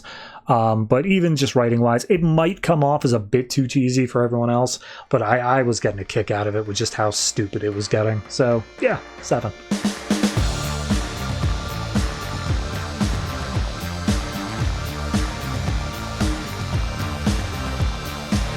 Convergence, Batman, The Shadow of the Bat, #2, written by Larry Hama, art by Rick Leonardi. I don't know what the goddamn hell happened last issue. We have 0 Hour Batman and Azrael, who were taking out a drug guy named Tobias Whale, and then the domes came down, and we've now got to fight against some Wildstorm characters called Wetworks, who I get in the context of this book are an assassin team. But if you ask me what their powers are, generally stronger. Maybe have like Iron Man suits. Each has their own individual ability. That's all I got. And I have no idea what their names are. So if I just say assassin or one of them, just take my word for it. So we open up in their city, which is, I believe, San Diego. It might be San Francisco. And we see that there is a giant airplane, or what is it called? One of the ships that the airplane lands on. And that's where Wetworks has more or less tracked down the Batmen too. And so they've got a lock on Azrael as he's running across the deck of this ship. And they're like, oh, take him out. Let's do it. Let's go ahead. Let's see if we can get both of them in the shot at the same time. But then there's a kid in the way, and Azrael's running towards the kid. And they're like, well, to save the whole city, we're going to have to sacrifice this kid. And so they're about to pull the trigger, and that's where Batman comes in, swings in, hits him with the kick, and the rocket missile misfires, ends up hitting a different part of the ship, and the kid is safe thanks to Azrael. So Batman starts fighting against 2 of these assassin guys, and he's like, oh, I punched out more people than you've even kissed, but I'm not pulling any punches when the lives of Metropolis are at stake. So we meet up with Azrael and the kid that was saved. Turns out that the mom was looking for the kid. Kid's name is Damon. Mom's name is, I think, Bethany. And they have been living on this ship for a while. Ever since the dome went up, they were like, well, we figured we could secure it pretty easily. It's a military ship. Also, my husband was active duty in the Navy, so we kind of know our way around that stuff. Meanwhile, the Webworks guys meet up with the rest of the crew. They're all wearing something called symbiotic armor. I don't know what it does. It's generally just making them stronger is the best way I could say it. So they're like, okay, yeah, we got to get payback for what they just did to us and for what Azrael did to Crossbones and Flat Top. I don't know which ones those are. And they're like, all right, so they're not leaving that ship alive. We know they're on the ship. We're going to trap them in there. So at that point, Bethany and them are from the Wildstorm universe, and they're like, hey, but if you win, you're going to, like, our whole city's going to be destroyed, right? And Batman says yes, and everyone Gotham will be saved, but we are going to do everything in our power to make sure that that does not happen. We are going to try to save both cities. Can your guys, your defenders, say the same? So we see Webworks is basically laying down things saying like, look, do whatever you have to do. If a few people have to be sacrificed in order to save our entire city, that's what we got to do. So let's roll. So we see the Batmen are walking through a mess hall and just like, yeah, look, I get you saying that you're powerless to stop the tournament, but like, why do you think you can stop the city being destroyed? And he's like, well, what if we can win over Webworks? Does anybody have any ideas as to how we can win them over and save both cities? And at that point, someone comes in being like, they're on the ship, they're coming, and they're going to kill anybody who defends the Batman. And then everyone just starts scrambling. And Bethany's like, well, half of them are going to hide, half of them are going to turn you in. I'm an idiot, and I'm going to try to get you out of here. So they go down to a deeper level that is apparently an access tunnel to anywhere else on the ship, and so they're able to essentially get lost there. We see the Webworks make their way to the crowd, and the crowd's just like, Bethany's a traitor. She's the one you want. Her and her stupid kid. We don't even like her. She's gross. And Webworks are like, all right, fair enough. They then make the point of saying like, oh, but she has a kid with her. And Webworks says, oh, well, then the kid dies. Like, we're sorry. It's tough choices. We're soldiers, though. We have to make those tough choices. And then the other one goes, I will happily pull the trigger on that kid. Just show me where he is. I'll do it. So at that point, they say, like, yeah, they're down in the tunnel. They could be anywhere on the ship. Everyone's spread out. Take a look at where they could be. And we see them emerge out at the general hangar. Aircraft carrier. That's the word I was looking for earlier. So the Batmen come out, and they're like, yeah, all right, this can work. We got multiple, like, planes and stuff that we can take advantage of here. So at one point, they find a locked door, and they're like, oh, they might be on the other side. Blow it open. But one of them points out saying, hey, no, there's a lot of fuel on this ship, and if we blow it up, it could kill all of us, so keep fire to a minimum. We then see one of them called Mother One stumbles into the hangar and says like, hey, things look out of place here. I think they might be here. I see an open hatch on this submarine, so I'm going to check it out. And she pulls out a grenade, gets ready to throw it down into the submarine hatch, when all of a sudden Azrael pops out and says like, ho, ho, ho, you thought, and tosses her inside the submarine, seals up the hatch, and Batman helps push it into the water. And they say, yep, all right, she's going to be trapped in there. She's not going to be able to force her way out because she just doesn't have enough power to do that. And now Azrael has a big new shiny gun, and Batman's like, you know how I feel about that, right? And he's like, yeah, you know how I like pushing your buttons. So at this point, we see Bethany and Damon get trapped by the Webworks guys. They have to split up, and because they have the ability to give up the locations of the Batmen. We see the Bethany turns down one hallway, and as one of the bigger ones goes to find her, Azrael's standing there with the big shiny gun, saying like, oh, hey, I switched this thing to A. I hope that stands for annihilation mode. Then we see the kid is being reached out to by one of the other Webworks guys. He's got stretchy powers, and that's where Batman shows up and just slams the door on his hand, and like, that's it. That's all he does. So neither of them have a good lock on where they're at, where they're going. We see the Batman and the rest of them make their way up to the captain's room, the top of the ship. And they're like, okay, look, there has to be a way that we can force them to come to terms with us. That's the plan now. We don't try to do it by their own good nature. And Azrael's like, let's crush them. Let's just do it by force. And he's like, no, there has to be a better way. And the little kid's just like, my dad's, he's just like you, Batman. He's super brave and he always thinks there's a way. And Bethany's just like, hey, look, I know this ship, but like, I'm really trusting you here to try to save our city as well. And the kid's like, yeah, Batman will do it because he's Batman. So all the Webworks people, this page is honest to God Greek to me. One of them has the ability to do something called a time slip, I believe.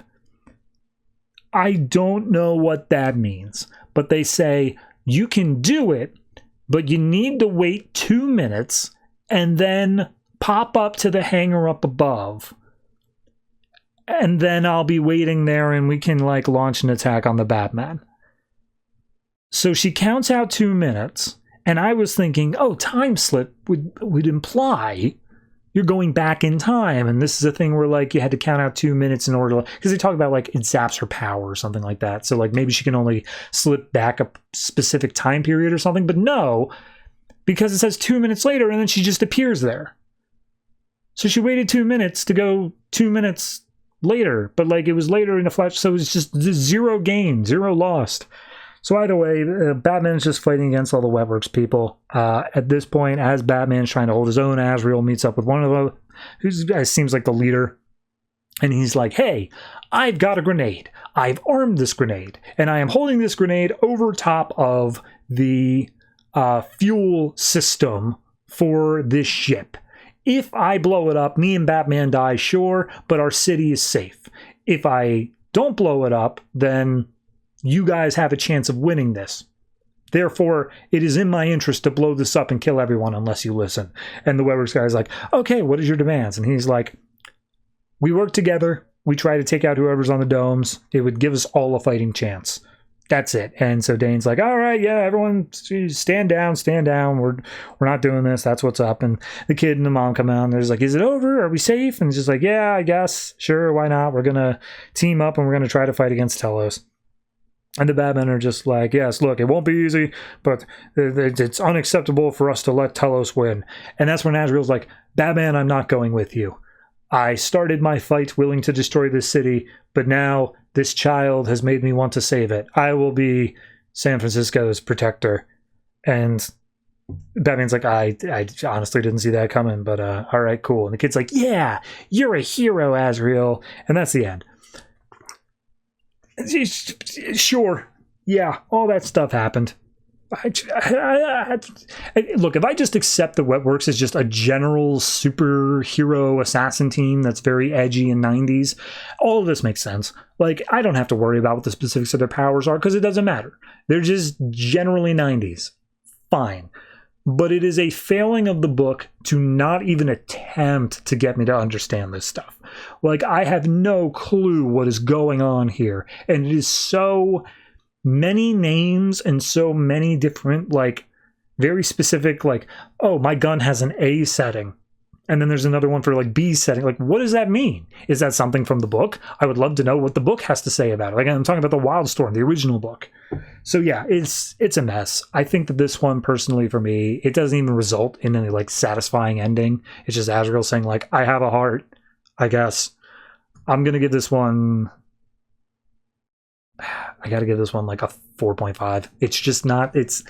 Nothing between this and the last book was giving me anything. It didn't even feel like it was a good Batman book of showing, like, their ingenuity. It just kind of felt like they're scrambling to do whatever, and they're just following this mom and this kid around. So, yeah, it's not good. It's not a good one. Very disappointing.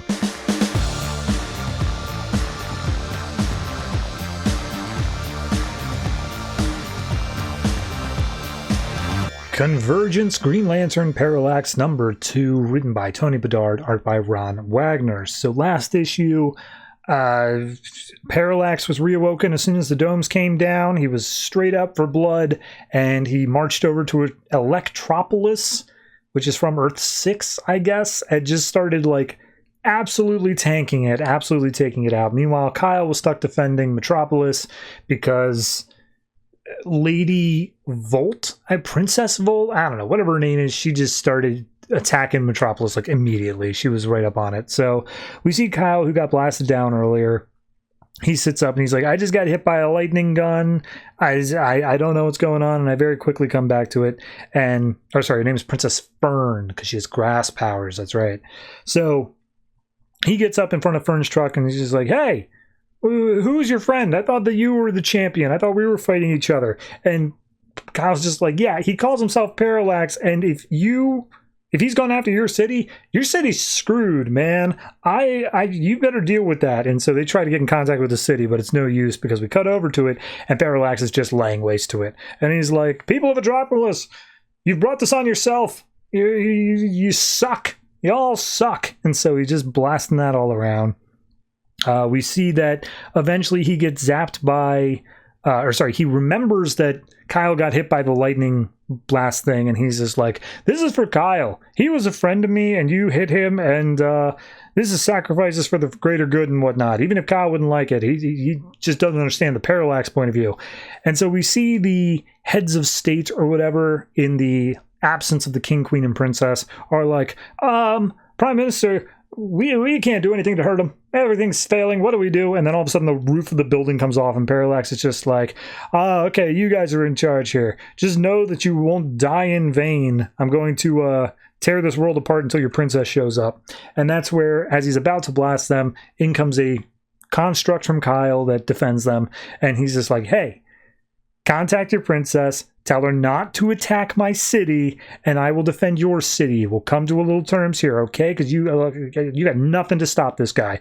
And the guy's like, deal, cool, great. So at that point, one of the other guys, like a general, is like, Prime Minister, you can't possibly. And he's like, dude, none of this is making sense. I am taking a chance wherever I can to save my people. So Parallax looks pissed off as Kyle comes up being like, hey, man, you're not Hal, you're Parallax. But, like, you're really Hal underneath, and I need that Hal to, like, come through and listen here. Meanwhile, the Prime Minister talks to Fern, and he's just like, Princess Fern, we've made a deal. You need to stop attacking. And then as soon as he like, goes out, the general jumps in being like, we bought you time. Attack their city. Lay it to waste now. And she's like, can do. So they start marching their trucks into Metropolis. Meanwhile, Kyle's trying to talk down Hal, and it's just like, hey, look, whoever brought us all here, we're going to find him. We're going to team up together. He's the enemy, not these people. Let's go. And Parallax extends his hand and says, nah, and just blasts Kyle. And he's just like, look, whoever captured us is going to come to me. And by destroying this city, I will draw him out. So then he blasts Kyle through some buildings. He gets zapped by some lightning things. He gets so pissed off, he uses a huge wave of energy to just decimate a massive amount of the city here. And another big blast of electricity starts blasting, and that's when Kyle's just like, look, the electric blasts suck, but they are really effective because to be a Green Lantern, you need to be able to focus. And you kind of lose focus when you're being zapped with 100,000 volts through your brainstem. So Parallax starts falling down to the ground, he collapses, and as he gets back up again, Kyle takes one more shot, and he's just like, okay, you currently are not totally connected with the ring because of all the electricity, so like, are you Hal? Please, for God's sakes, if you're there, take my hand. And he pulls Hal up to his feet, and he's just like, oh my God, Hal, thank God. Look, this is pointless. Everyone is scared and confused, and like, we have so much power together. Let's just go after Telos. Let's do it together. And Hal just like thinks for a second. He goes, look, the rules are clear. We win or we die. I'm going to take this place out. I can't risk that we're going to be declared the losers of all this. And Kyle takes that kind of personally. He's just like, wait a minute, hold on. I'm the champion. You're thinking I'm going to lose this? And Hal's like, yeah, you're not willing to do what needs to be done here. Look, you got me through the past year, and I am very grateful for that, but you have to let me take this last step here, all right? And Kyle's like, I'm not going to let you do it that way. And he's like, well, look, here's the thing. I'm not giving you a choice. And he makes a construct of a Green Lantern little rocket missile thing and blasts Kyle back over to Metropolis. And he's like, look, you're powering maybe the most powerful weapon in the universe, but you've got one of 3,600. I got the other 3,599. So at that point, he sends Kyle back, and Kyle's like, I could just fly over there again. I'll go stop him. But he looks around, and he sees Lady Fern is destroying everything. And she's like, what the? I specifically told you not to do that. So he's so pissed off about this now, he makes a giant mech, starts crushing their tanks, and he's just like, you backstabbing bastards.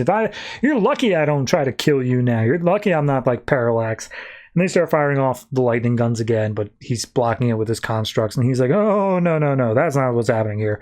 But Lady Fern ends up using her powers, which of course are Swamp Thing-esque, and she's able to control the plants, and she crushes the construct under her vines. And Kyle's just like, look, I get you're pissed because about what's happening to your city, but I'd be trying to save it right now if you weren't trying to kill me. And when she finally crushes the construct, he's done. He's absolutely finally reached his limit, and he's like, look, I have tried to do the right thing at every turn here. It's got me nowhere. If you want to do this, fine, we'll do it your way. And he's about to start blasting away when all of a sudden Telos comes over the comms, and he says, Metropolis, you win. Electropolis has been completely destroyed. And Princess Fern is like, what? No, when did that happen? What did you do? And turns to Kyle, and Kyle's like, you're the one who made it so I couldn't fight Parallax. Like, I told you, I tried to stop him. So all of a sudden they fade into nothingness, and Kyle's left just like, oh, God damn it, Hal. You did it. You maniacs, you blew it up. And all the people in the city start coming around Kyle, and they're like, hey, Kyle, you did it. You saved the city. That's great. And he's just like, well, and then all of a sudden there's an earthquake, and he's like, is this Hal? Is Hal causing this? And the Ring's like, I don't know. Insufficient data. And when the earthquake stops, he's like, where's Hal? Is Hal still on the planet? And it's like, no, cannot find Hal Jordan. No longer detectable. And he's like, what does that mean? Is he dead? What are you saying? Undetectable. He's just like, the Ring has no idea. But all the people gather around, they're still like patting Kyle on the back, like, hey, you did a good job. And Kyle's just like, the real Hal Jordan was gone the moment that the dome fell. He was gone, and now all that's left is Parallax. So it's kind of got like this bittersweet ending to it. And that's the issue, by the way. It's got this bittersweet ending to it where it's they won, but obviously it wasn't done in a way where Kyle really did anything. It was just Parallax who just steamrolled the whole thing and did it through means where essentially if you look at it through if this was not called Green Lantern Parallax, and this were called Princess Fern and Electropolis or something like that, Parallax would absolutely be the villain. It would absolutely be the antagonist of the story. It just so happens that technically he's the one that we're rooting for here because he's the one on the cover of the book. So yeah, it's a weird little turnaround in that, but I think that it does a good job of setting up Parallax and setting up how Hal is so separate from that entity. And like that's more of the last issue, but this issue just really drives home that point where we spent the last issue with Hal, this issue we're spending with Parallax, and we see that just how deadly and how powerful he really is. So I know for a fact that Parallax does play a part in the main Convergence series, so setting him up here and doing this good job with him I think is a very solid writing point to be able to pay that off later in the main series. So I'm going to say this one is, I'm going to say 7.5. My only thing that's keeping me from an 8, I don't think it could have gotten above an 8 just on concept alone, but the only thing that's keeping me from an 8 is that Kyle really doesn't try anything else except for, hey, buddy, let's talk. Like, I would have liked to see him try a couple different methods, but, you work with what you got. 7.5.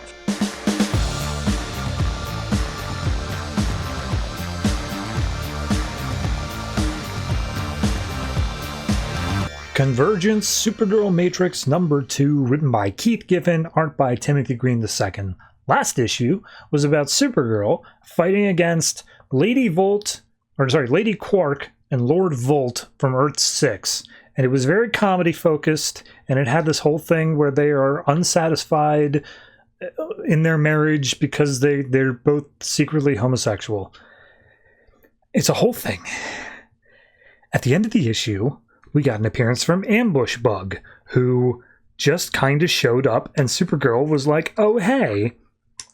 And then this issue is all about Ambush Bug.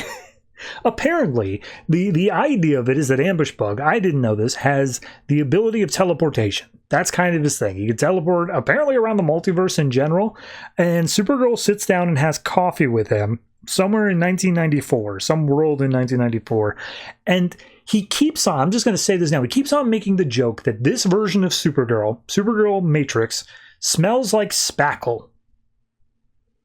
I don't know why, but he just does not get off of that. So he's saying like, yeah, I've been around Earth 6, that's where this reality's from, but I don't know what's been going on with it since I stopped reading comic books. And she's like, what? And he's like, don't worry about it. So very Deadpool, but like turned up to 11. And she's like, look, I need you to come with me. I'm going to try to make this as painless as possible. And he's like, painless as possible? What, are we going to the dentist? I knew this was too good to be true. And then we get like a single title page of showing that Supergirl is kind of a dental assistant in his mind. And so he's like, oh, all you spackle smelling women are the same. And he teleports out. And Supergirl's like, great, Lex is going to yell at me again. But then Lady Quark shows up and says, we're not done with our fight yet. And so Supergirl just punches her and flies away because she's super easy to deal with. We cut over to post-Great Disaster New York City, where a bunch of talking animals. Ambush Bug is talking to a rat and says like, yeah, no, I really hooked up with Supergirl. And he's like, yeah, you're right. Now he's like, well, you know, Supergirl Matrix, the one that smells like spackle. And he's like, Matrix? Oh, yeah, everyone's on that. So then she shows up and she's like, what have you been telling him? And so she starts yelling, saying like, look, I'm not a dentist. I need you to come with me. It's important. And so she grabs hold of him and they storm out of the bar. As they do so, Lady Quark shows back up again, starts laying down like energy beams, energy blasts. And she's like, hey, the big voice said that we had to fight or else our people are doomed. And Supergirl says, but it didn't say when. And she's like, what? And he's like, yeah, we could just keep on like putting off this fight. Eventually we have to fight, but like, we don't have to do it now. And she's like, you're just trying to confuse me. And Supergirl's like, no, really, just think back. And then Ambush Bug pulls out the script and is just like, no, see, it says it right here. She's right. And at that point, Ambush Bug kind of lays out the plot. And I don't know if this was supposed to be obvious, but he specifically says, yeah, I'm the ticket out of here. I'm the Deus Ex Machina, where I'm going to be able to teleport us all off of this world because that's my tech thing. And she's like, yeah, we just need to take him back to Lex. That's what's up. And Lady Quark is like, wait, you're telling me that Ambush Bug is responsible for us being here? And Supergirl's like, what? No, that's not at all what I said. But she's pissed off and hot-headed enough. She blasts Ambush Bug. He teleports away. And she's just like, what was that? And she's like, it took my people. It's like, she didn't do anything. That wasn't what I said. He's our ticket out of here. So Supergirl explains like, oh, Lex Luthor's the key. And she's like, oh, Lex Luthor, the legendary hero? And she's like, no, I'd rather not get into my version of Lex Luthor. So they make a little deal here saying, yeah, all right, we capture Ambush Bug. We use this technology to get out of here. Truce it is. So they fly off and they're trying to zero in on his energy signature. We then go to Earth 7, Marvel, but not Marvel, where we meet up with clearly not Spider-Man perching on the edge of a building along with Ambush Bug. And they're once again talking about Supergirl and smelling like spackle. And then Lady Quark comes down and lands. And he's just like, oh, you're coming with me. We can do it the hard way or the easy way. And she's just acting as a distraction for Supergirl to come up, sneak up from behind and grab Ambush Bug. It doesn't work. He sees it coming. He teleports away. So they grab not Spider-Man, who turns out to be Louse Man, bitten by a radioactive louse, aka lice, which then causes them to freak out and say like, ew, gross, get away from me. So then as they're talking to Louse Man, he's trying to sniff Supergirl to see if she smells like spackle. And he's just like, why? You know what? I'm done with saying that happened. So they fly off. They continue trying to find. They get to the 30th century metropolis, the Legion of Superheroes, to which Lady Quark is like, do you mean Legion? And she's like, wait, that just spells Legion. Why are you spelling it out? And she's like, because it's different, but it's not. Don't worry about it. Whatever. Turns out Ambush Bug is talking to a Legion of Superheroes member, Matter Eater Lad, and Matter Eater Lad's like, yeah, we're getting some real bottom of the barrel applicants. And Ambush Bug is like, and you're not? And he's like, what was that supposed to mean? He's like, nothing.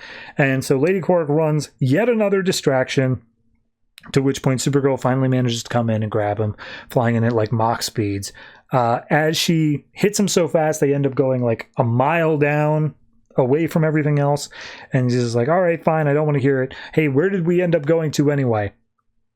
And it turns out they made their way to the Future's End universe, and the Future's End cyborgs are all like, oh, I see all, I am all, and then they look at Ambush Bug and say, hey, wait a minute, we told you not to come back here. We told you to get out of here. You don't belong here. And Supergirl's like, what, you've been here before? And it's like, yeah, it's a complicated story. I don't know if this is a reference to something, but yeah, sure, whatever. So at that point, the Future's End robots go and start trying to attack, and Supergirl's like, teleport us out of here, anywhere, it doesn't matter.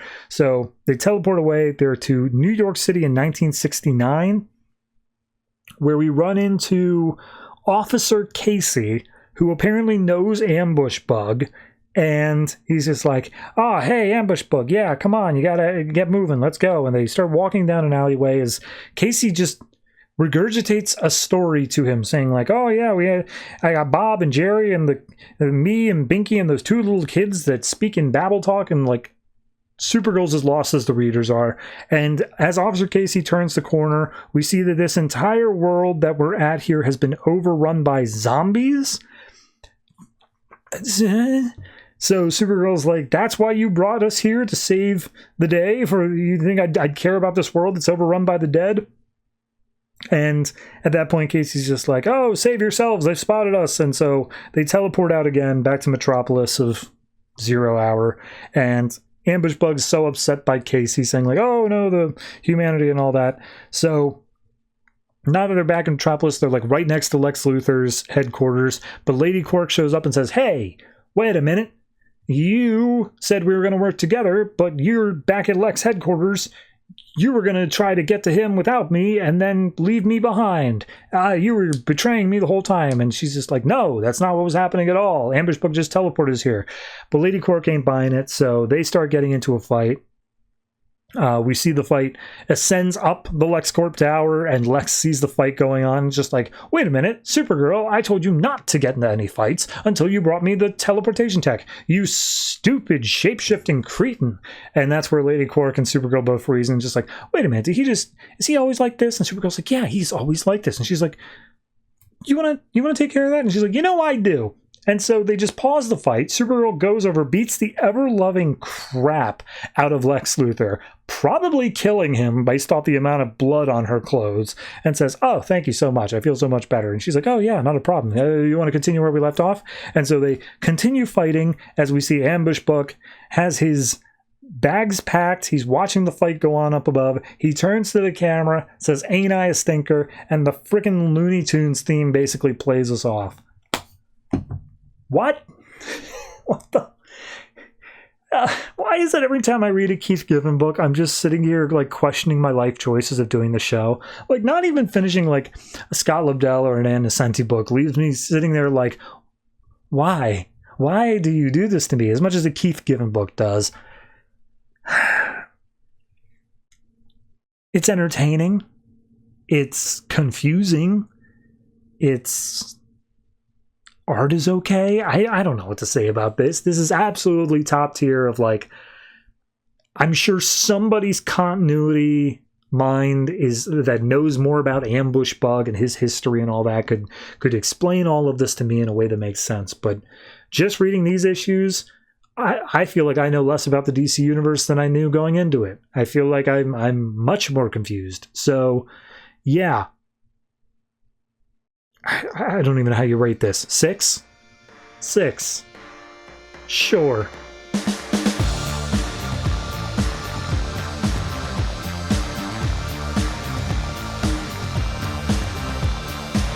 Convergence, Superman, Man of Steel, number 2, written by Louise Simonson, art by June Brigman. So last issue, the Gen 13 group from Wildstorm got teleported in to fight against Steel, got his ass handed to him, and he is seemingly completely paralyzed. But the Gen 13 group still has their hands busy because Parasite showed up and is just causing chaos. So we open up with basically that recap of saying like, yeah, Gen 13 paralyzed Steel, like he might not even wake up. And Nate and Jem are there and they're like, oh, this is so unfair. This fight of champions was an entire team against one guy. That doesn't seem fair at all. And then Jem's like, wait a minute. We are a team. Like, he was fighting on his own, but we have our powers as well. Maybe he's not the only champion. Maybe we're supposed to join in.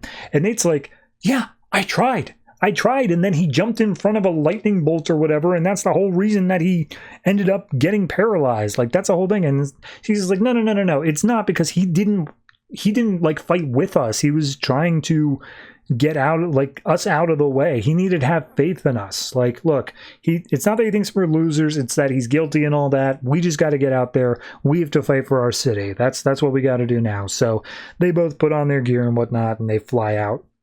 And they're saying, yeah, we got to beat these Gen 13 crew. So as they go to fly out, they turn to Hama, just like, hey, stay with him. We'll do what we can. And he's like, okay, but be careful. And so as they go off, they're like, all right, last time we saw them, they were fighting Parasite. Hopefully, Parasite will have drained them a little bit of their powers, and that way we can get in there and take them out. And it's like, well, yeah, but how long do Parasite's power draining abilities work? Maybe they won't be as weak as we need them to be, but we'll do what we can. So there's a whole lot of booms and craps and whatever like that. We cut that over to Steel as he wakes up, and he's like, oh, wait a minute, I remember a fight. There's a whole thing going on. Why can't I move my body? Dr. Hamilton, and he's just like, you're kind of paralyzed, and your niece and nephew are out there going to fight. So yeah, that's happening.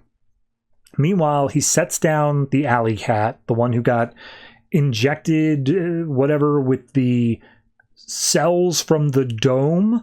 And he's like, oh, wait a minute, the transfusion worked. That's it. That's how we'll get me unparalyzed. You have to transfuse me. And Dr. Hamilton, like, instantaneously has the machine sitting there ready to go. And he's just like, this is crazy, John. We can't do this. And Steele's just like, look, we extended trials, we do it if we could, but this is life and death, and like, if we don't do this, I'm going to die anyway, so we got to do it. It should allow me to control the shape of it if the transfusion takes. So it looks extremely painful, but they start the procedure. Meanwhile, we cut over to Gen 13, who's still fighting against Parasite. Parasite's enjoying just taking their powers. One of them can like shapeshift and all that. He's taking the strength from it and turning into like metal. So he's going crazy on it. Meanwhile, Nate and Jem are just sitting back like, well, I mean, let's just see how this plays out, I guess. We'll just see what's going on there. I mean, they've got a better chance of fighting against, Parasite's got a better chance of taking them down than we do at this point. So at that point, Gen 13's like, hey, all right, we haven't been working together. We've been out of practice for a year.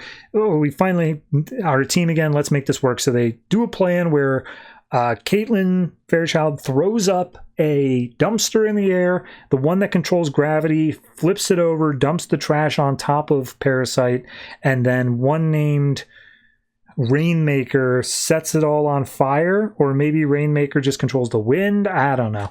Regardless, it all sets on fire. And then Parasite absorbs the fire energy and says, haha, you stupid idiots. Now I'm just a fire creature. Like, how are you supposed to stop that? And then they drop the dumpster on him and say, snuffed out like a candle. So, fire needs oxygen, and they robbed him of that. So the team comes back together and they're like, all right, yeah, we could use a little bit of more teamwork together. We haven't been that great, but we got there in the end. And they're like, hey, but what about that Steel girl that we tried to hit earlier and missed? And then that's Nate and Jam's cue. They come in, they're like, oh yeah, we're here, and you guys are wiped out, so we got a better chance. So we cut back over to Steel, and he's still alive. He manages to get the, I'm going to call them nanites, whatever you want to call them. They're cells from the dome, and they start grafting over his body, and he's like, oh, I can feel it move. My mind is so clear, and the suit responds to my thoughts. Whatever I think of, it takes that shape. So he forms a jetpack, and he's like, all right, I can see all this stuff about the technology of the planet, but for right now, I gotta go save my family. So he flies off to help them. We see Nate and Jem are already coming in against Gen 13. They're doing a damn good job of whacking him around with a giant steel mallet, but the one that can absorb materials into himself and become that material grabs hold of the mallet, and he's like, hey, my Parasite has drained my abilities so that I can't do much, but I can absorb it into my hand at least. And he does that to be able to like hold on firm to the steel mallet so that Jam can't use it anymore. Nate uses a weird little signature move with like a rocket kick to take out one of the guys. But the one that controls gravity is the primary issue here, because it just takes the both of them, wraps them in an energy field, and throws them down to the ground. So as they're being controlled, the one that can control lightning comes in and is about to zap them, and wouldn't you know, Steel jumps in the way again, but this time he's able to absorb and tank the hit using his new abilities, and he goes to blast it back at the lightning caster, the Rainmaker, and the one who can absorb energies jumps in the way, manages to have enough of his powers back to absorb the lightning, and he's like, aha, now that's more like it. So Gen 13 is basically back up to snuff. They're already recovered from Parasite, but now we've got the whole Steel family fighting against them as well. And they have a little moment of like, we just were trying to help fight you and all that. We think that we're a team. And Steel's like, hell yeah, we're a team. Let's do it. Let's go in there and start asking questions about who the real enemy is.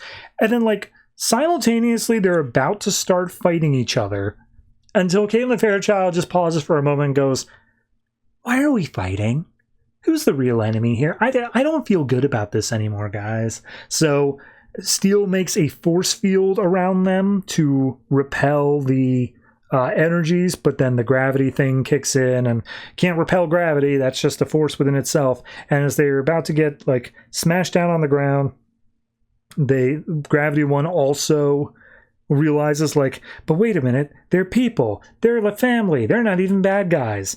And so all of a sudden, Steel blasts them with something. It's just a general energy wave, and he's just like, look, I can't destroy your city, you can't destroy mine, but whoever trapped us here can do that, so let's both turn and face against him, all right? And they was like, but tell us that if we don't fight. And it's like, yeah, well, I'm saying this now, okay? So we're going to go ahead and do this. I have nanotechnology, it's infused in me, and maybe I can actually use it to be able to attack them. So let's go ahead and do that.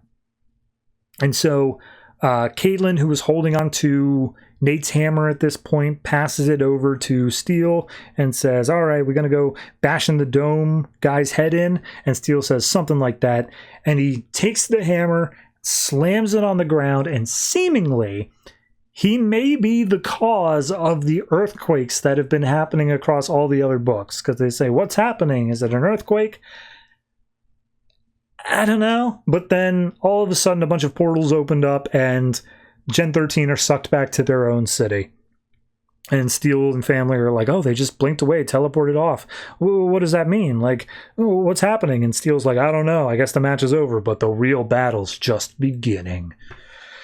That's not true. The real battle's almost over as well. So, yeah.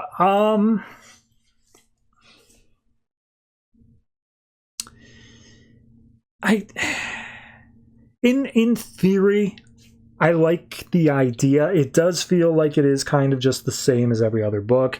It doesn't feel like it's doing anything unique. I like the idea of Steel being bonded to like this technology of the domes and Telos specifically. There's something that could be done with that could be a little interesting. But I just think that, once again, they fall back on this thing of like, but wait a minute, our opponents are people too. How can I fight against someone who's just doing what they think is right? And it's like, okay, I've seen it. You haven't done anything new with it here. Give me something that is uniquely Steel and his family, or even something that's uniquely Gen 13. I don't know anything about Gen 13. You could tell me anything, and I'd be like, oh, wow, that's uniquely Gen 13. So, yeah, it's just, by the time this is all done, it feels like this may be a little bit of a bigger part of the overall Convergence, like, main series, but I would just as easily believe that the slamming of the hammer means absolutely nothing. So yeah, it's kind of a little bit of a mess. I think I'm probably going to end up with this one being at like a, honestly, it's like a 5.5. It's just not impressive enough to get up to the 6th level for me. It's just kind of in that mediocre, like, well, I read it. What else am I supposed to do with it? It's over the halfway point. That's about the most I can give it in terms of recommendations. So yeah, bit of a letdown, but we'll see if Steel shows up in the main series anywhere. My money's on no.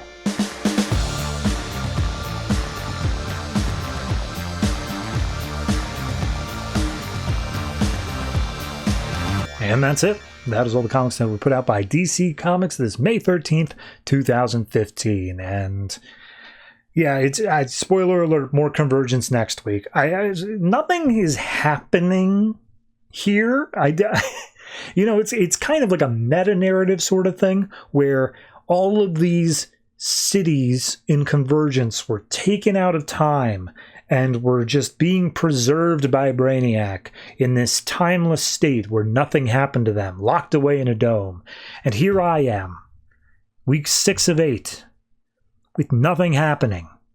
I got a mild reprieve on week 4. We got some Justice League and some free comic book day stuff, but nothing's happening now. I'm bored. Please end Convergence month. 2 more weeks. Ah, God. So yeah, I'll tell you what's coming out next week. Same as it was 4 weeks ago, but we've got, in no particular order here, the main series Convergence number 7, along with the tie-ins for the post-crisis, pre-Zero Hour continuity of Batman and the Outsiders, Green Lantern Corps, Hawkman, Superboy and the Legion of Superheroes, The Adventures of Superman, Justice League of America, New Teen Titans, Swamp Thing, The Flash, and Wonder Woman. And actually, now that I think about it, I don't think it is post-crisis. I think it's pre-crisis, but like literally right up to the moment of crisis. So, whatever you want to call that. Anyway, it is late where I am. I am tired. I made the mistake of saying that I would do this show on the exact day that the comics were released 10 years ago. So, those were on Wednesdays. May 13th, 2015 was a Wednesday. But nowadays, 10 years later, it's a Monday. Sorry, it's a Tuesday. My mistake. But it's a Monday when I record this. So I have my weekend. I wake up early for work. And then I have to read and record Convergence for my entire evening. And I hate it. I don't know how better to say that. Besides, I hate it. It's whatever. You don't care. Moving on.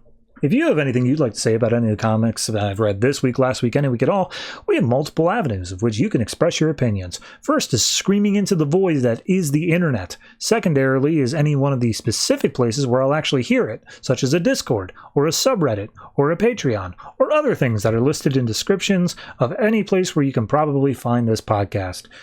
Check them out. Beyond that, be sure to tune in next week. It's going to be a real humdinger. I'm sure that, Superboy and the Legion of Superheroes is just going to knock your socks off. Craziness. I really have nothing to say. It is so hard to vamp for Convergence. I have nothing to say. So I guess I won't say anything. Thank you very much for watching, listening, however you consume this podcast. Like I said, be sure to tune in next week. Give this podcast a positive interaction. Tell it looks nice and that it's a handsome boy or girl or they of a podcast. I don't know how podcasts identify. I like to think my show is a boy, but that's mainly because it's comic book based, and let's face it, there is a gender gap there. Why do I keep talking? Thank you, good night, and always try to remember, if it ain't broke, don't fix it.